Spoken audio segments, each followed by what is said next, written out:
Welcome to Old Newcastle, Delaware, a small town with a big history. This place looks quiet today, but it once stood in the center of the American history. Right here in Newcastle, time almost feels frozen. Founded in 1651 by the Dutch, this town is older than the United States itself. Back then, it was called Fort, I want to say Casimir or Casimir, and it changed hands between the Dutch, the Swedes, and English. Imagine that! 3 different countries fighting over this one tiny place. This is what happened, friends, if you shoplifted back in the day. Last whipping was in 1952? That's not that far away. He's still alive though, even though he Wow. Look, the state did not outlaw the practice until 1972. That's like 4 years, 6 years before Daddy was born.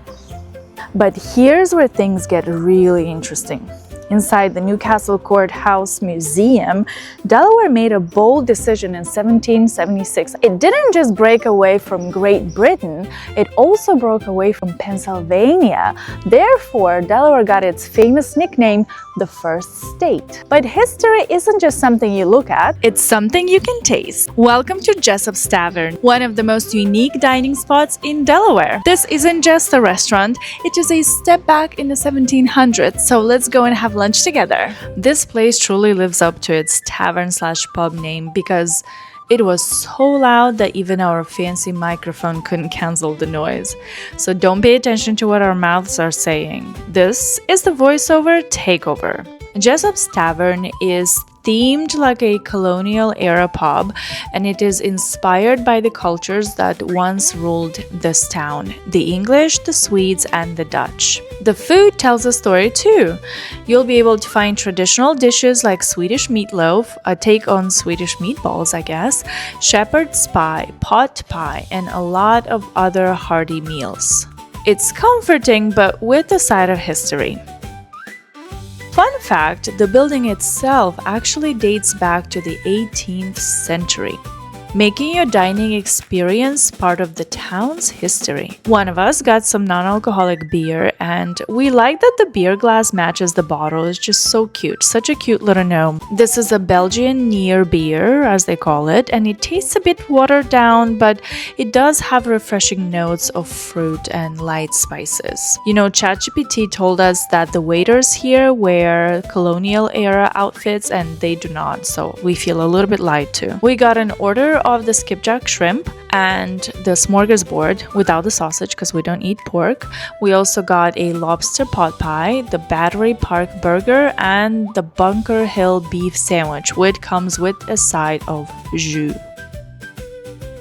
The smorgasbord is nice and colorful, and since we didn't get sausage, our waitress brought an extra pretzel, which we appreciate very much. The pretzel is nice and steamy and soft on the inside, chewy on the outside, and it goes so well with jam and cheese. It's perfect with jam and mustard too. The shrimp kind of reminded me of fish and chips because the batter was very similar and it was very airy and kind of thick. There wasn't much shrimp inside, but it is pretty delicious. Side note, this shrimp is served with mustard, and it's actually nice. It feels like it's like ground mustard seeds. You know what I mean? Like a Dijon maybe of some sort. Or maybe the same way of crusting, but not cocktail sauce. Yeah, I might be team mustard too, but only this type of mustard. Whatever the skipjack title of the shrimp is, Jack is skipping. They're nice. Bunker Hill beef smells so good. It comes on a ciabatta roll and apparently some drowning sweet potato french fries, which got rescued right away. We also think that it was a happy accident because the jus gave them exactly what they were missing.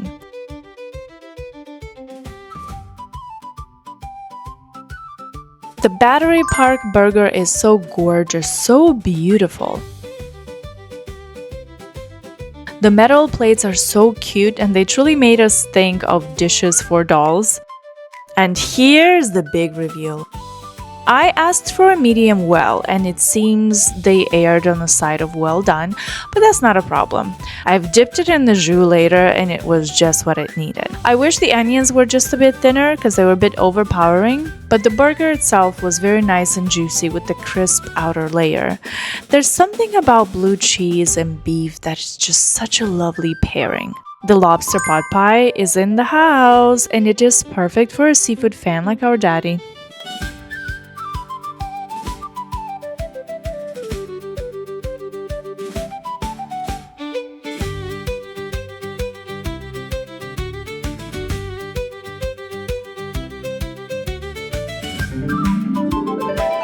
When you come here, we highly suggest that you do.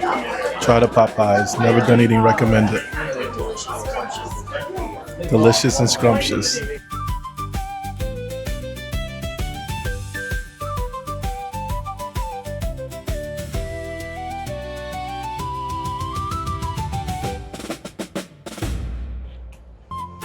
We finished our meal. It was delicious. We concluded that Old Newcastle is not just a place you visit, but it's a place you experience. You get to taste the history of the United States. And this little town proves one thing: history isn't gone. It's still here waiting to be discovered or tasted. And we'll see you in our next video. Bye!